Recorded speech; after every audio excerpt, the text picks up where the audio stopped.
Hey, it's Janna, and I am here with Leigh of Pop Evil. Welcome home. Good to be back home. Thanks for having me. Yeah, for sure. Well, I know, first of all, you're a huge Michigan fan. Absolutely. How are we feeling after that game? Yeah, you know what? I'm excited, but obviously the big tournament's coming up, so then I'll be a lot more excited if we can get far in the tournament there. But hey, this is a good first step, right? So I'll take it. I'll take it. This is great, but if we could keep on winning. If we could keep on winning, that'll make me happier for sure. For sure. Speaking of exciting, very exciting time for Pop Evil, for Pop Evil fans. New album, What Remains, out Friday. Tour kicking off. Pretty exciting stuff. Finally here. I wanted to ask about, because your drummer, Blake, is like officially announced in August. Yeah. So you had that fall run. Right. And now I'm assuming, lots of gearing up and getting ready to go. How are things gelling? How are things feeling? Things have been great. I mean, people might not know Blake. Actually, Blake and Joey are in the band Egypt Central and Devour the Day as well. So on our very first tour, they brought Pop Evil out with Egypt Central, their first band. I want to say this is around 2007, So ever since, we've been really, really close. Yeah. So it was kind of like when we had these transitional moments with band members and they came into the band or into the project, it just made that progression just so much easier and so much quicker, but obviously it takes some shows to play into gel just to make sure. And Blake is just such a professional and such a pro and so talented as a drummer. It was just so exciting. He actually sings in Devour the Day. So it's been a minute since he's drummed. He's drummed in Egypt Central. I know it's a lot to process, but so now to get him back drumming with Pop Evil, it's certainly us as friends. It's been a nice moment to kind of give him a little bit of props and say, finally, it's exciting to get you back where you belong, Blake, on the drum kit and doing what we love to watch you do. And he's just so supportive, and what he's been able to do to help grow Pop Evil and to help prepare this new album and this next chapter for us is just incredible. And absolutely love Blake. If you haven't seen him, wait till you see this next lineup with Pop Evil. It's amazing, and we feel it's the best version of us yet. So here's to the future here. For sure. So looking forward to it. Yeah. Let's talk more about What Remains, because we're getting close. We're getting close. How we feel. So out this Friday. Yeah. And I've read some things, heard some things that you've talked about it being sonically and more thematically heavy than other Pop Evil albums. Tell me more. Yeah, I mean, this, interestingly enough, there's a lot of personal struggle and mental health issues, depression that I didn't even know I was dealing with. I just thinking that when you really take up the 20 plus years we've been in this business, you go through a lot. And when you're the leader of a project, family, and a family of not only just your personal family, but family of brothers and your band, you don't have time to be depressed or show anxiety or to show any kind of weakness. You're just on to the next. You're on to the next tour, that next album. So, when we, obviously, I think the pandemic shook a lot of musicians up, and not to bring up the P word, but it's, I think that there was a lot of things that we just, we were the first, just kind of summing it up, we were the first to go away, the last ones to come back. So I think for any musician's fear is that, to get off the bus and not play anymore. So, it was really evident that was something that actually now flashed before all of our eyes. Like, wow, are we actually going to come back? Is it going to be the same when we come back? So I think that, this healing process just naturally, when a musician and an artist like me anyways, sit down to write another record and you close your eyes and you just kind of listen to what your soul's trying to tell you, it was interesting how every song seemed like it was, and again, I like to write a lot, putting myself in other people's shoes. It's harder sometimes to write about yourself and what you're going through. Yeah. And it just seemed like it was, I am what remains. I'm on my death walk. I'm wishful thinking. It just seemed like, as I took a step back away from the first half of the writing of this album, it was like, wow, I had no idea that I needed to let this out, and then with the support of this lineup and the band members, Blake, Joey, Dave, and Nick, the way they kind of lifted me up and were like, Leo, you need to pursue this. Let's just keep going down this road.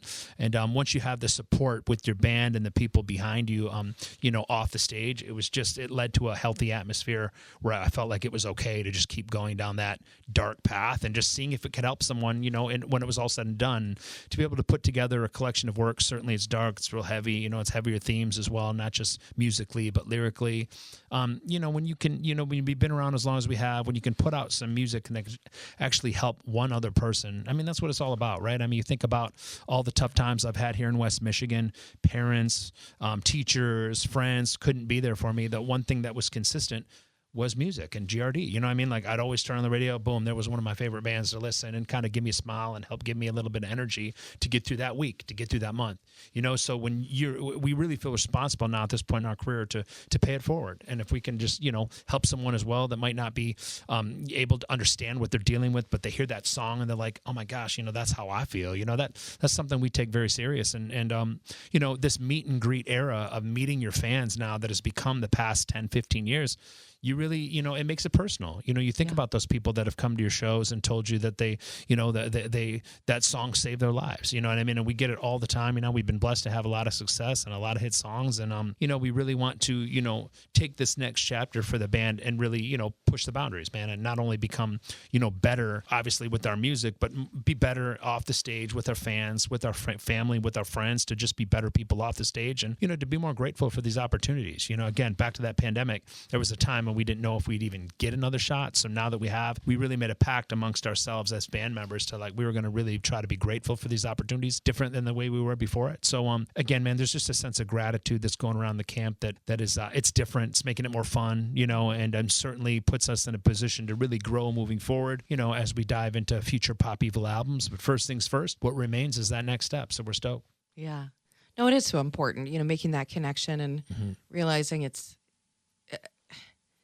just like you said, that there are people that are going to say, like, this song saved my life, right? It's real, man. I mean, I know it's cheesy. Everyone wants to, you know, kind of live in the moment, and we're all tough and trying to get through those tough times. But the reality is we're all human beings, and there's always, and if you look at the artwork, if you're not familiar, it's a volcano kind of, you know, erupting, and there's skulls all around it. And the thing I like about that is the metaphor between a volcano and us as human beings, how we're all one life event away from erupting. You know what I mean? And so I think it's so important to walk kind, to walk a little bit slower, to be appreciative of those people around you, because we're always one person away from that, finding that person that can really help make a difference in our lives, right? Like, you think about those people in our life that we've met. I never knew they existed, but thank God, because they've helped, you know, push the band, you know, and be in the position we're in. So, you know, looking at it a little bit more importantly about, you know, our everyday lives, there's always someone out there that might help make a difference in your life. And if you're too busy being, you know, depressed or holding that anxiety and taking things out on people, you might miss a window where you really miss an opportunity to meet that person that you can really love, man, and really appreciate. So again, I've seen it happen with us, with tons of fans. I mean, these fans that we have are so incredible, especially here in West Michigan. They've changed our lives, and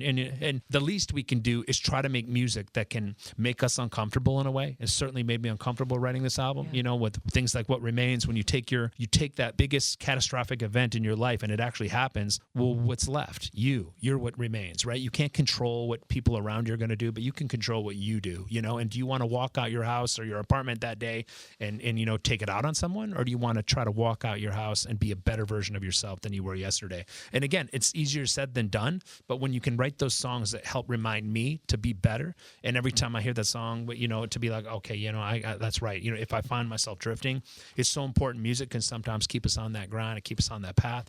So, you know, again, hopefully that, you know, people can resonate with this album, especially, and the title and these lyrical themes that we've written. And, you know, hopefully, obviously, come see us live and come gather. I call it's almost like these shows are our musical church, right? You come, you gather with your brothers, you throw your horns in the air, your fists, and you just shut your eyes sometimes and sing back these songs that you love or become a part of your life, and let your body, mind, and soul heal. You know, and I think that's so important. And there's been so many shows here in this great city of Grand Rapids that have allowed me to heal and be in the position I'm at. And I can't wait to be back this way and just start with another show in this journey for Pop Evil. And can't wait to see all the old faces, but more importantly, can't wait to see all the new faces that are coming out as well, too, that are growing right alongside Pop Evil.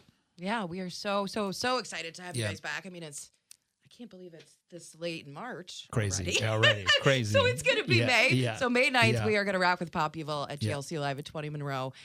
And I can't wait to see. I did want to ask, sure, because I did just watch, again, the Wishful Thinking music video. Oh, okay. Yeah. So, and I feel it, like what you're talking about. I feel that rawness. I feel darkness, but not in a bad way. Sure. And especially, and with the What Remains music video as well. So when this Wishful Thinking one, to be honest, I want to tell you what it reminded me of. Sure. Because I'm like, these are kind of like faceless zombie people. Yeah. And but they also seem to be a little bit underwater And honestly, because I'm a 90s kid and a Yeah. Disney kid, what I thought of was The Little Mermaid. Okay, and right I on. thought of Ursula the Sea Witch when she steals all those souls. I love and that. Turns them into little scum on the Sure. bottom of the sea. And Sure. do you know what I'm talking about? Yeah. I remember. I love it. You know, that's what I love about music videos and music. It's so fun to hear,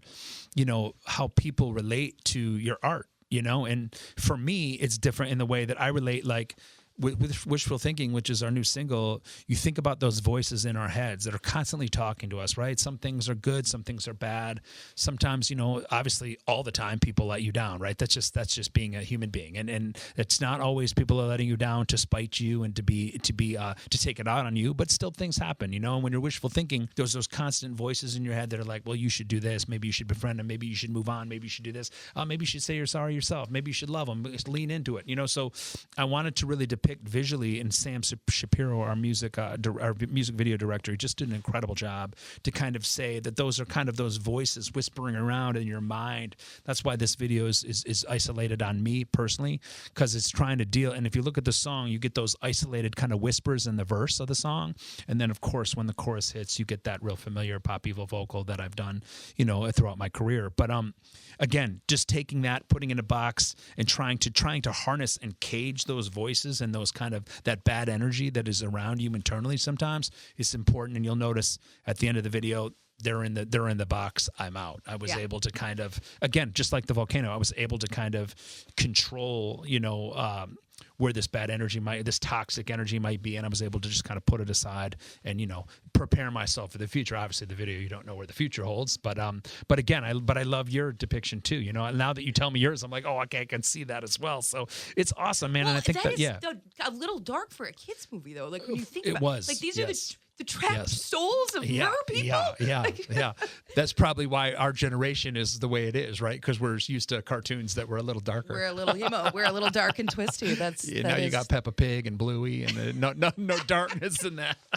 It's quite different. That is a very good point. Right on. But yeah, visually, just love what you all are doing as well. Thank you. But again, Leigh from Pop Evil, it has been so wonderful to talk to you. Oh my gosh, thank you for having me. And West Michigan, we love you so much. Again, I hope everyone's excited about spring. I know y'all are. We've been harnessed and caged in our houses for months. So it's the best time to be in West Michigan when the sun comes out. Everyone's stoked. And what a better time than to be ready for some music and turn up that WGRD. Let's go. Thank you. We'll see you in May.